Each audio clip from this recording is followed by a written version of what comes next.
A bubbling hot pot of Sarson Ka Saag and hot makai roti is definitely justifying winters. Let me show you how I make Sarson Ka Saag today. These are mustard greens. This is spinach, just one bunch which I've blanched already. One full clove of garlic. And this is about one bunch of Bathua leaves. This was harvested from my garden and frozen. All of this is going to go into my pressure cooker. I'll just save about half of the garlic, which we'll use for tadka, but the rest of it will go into the pressure cooker. I need to clean the mustard leaves, and the easiest way to do so is, let me just show you real quick. When you open the bunch, now these are very tender leaf, so I'm going to use it with the stem, but the ones that's big, I'm going to just rip out the whole leaf from the stem and take it out like so, just till where it doesn't have any fiber. This whole portion will be used. I'm going to clean it up and show you. I've cleaned out all the leaves, and these are the extra stems which have too much of fiber on them, which we don't use.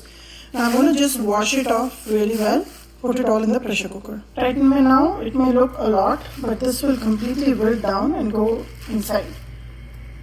Add about 7 to 8 cloves of garlic. Add some green chilies to how much ever you desire. More spicy, more. Less spicy, a little less. I've added the Bathua leaves and I've topped it with the wilted spinach. And you can already see it's reducing. I've even added a little bit of water so that it has moisture. And what I'll do now is, this is makai ka atta, and I'm going to use about 3 to 4 tablespoons and add it to the pressure cooker.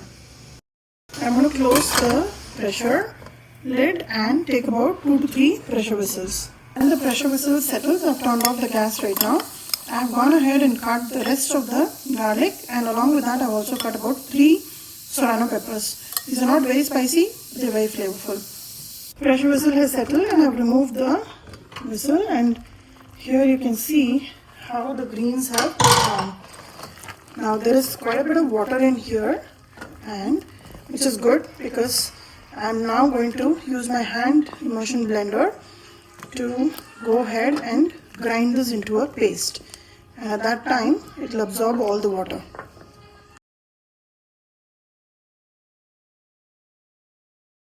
If you don't notice, the greens are all mushed up. Now this is a large quantity and I won't be using everything today. So at this stage, what I'll do is I'll take out the portion that I'm not going to use today and freeze it up. And this will help me make about 2 portions of this Sarson Ka Saag. So this portion alone I'm going to prepare today. Now while this is nice and hot, I'm going to add about 3 more tablespoons of makai ka atta, turn on the heat and mix it really well till it becomes like a halwa. So here goes about 3 spoons of makai ka atta, and I'm going to start mixing it, turn on the heat and mix it till it becomes nice and thick.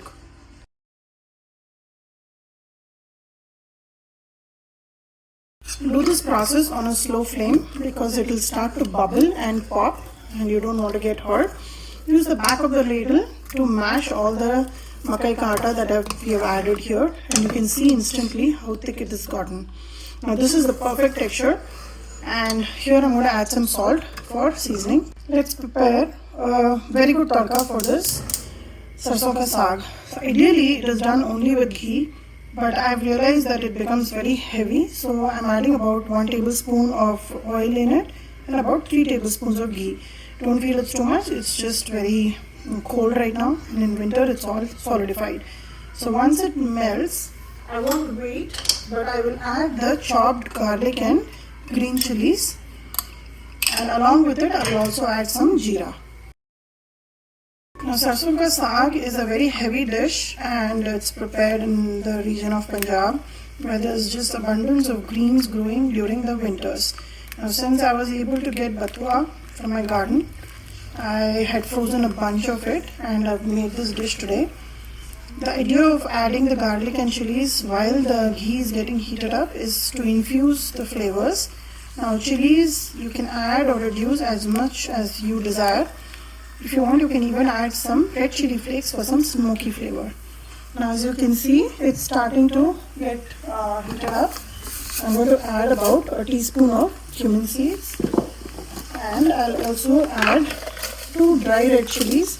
These are only for some smoky flavor and for the garnish. But I want to just make sure that the garlic starts to brown before I add these.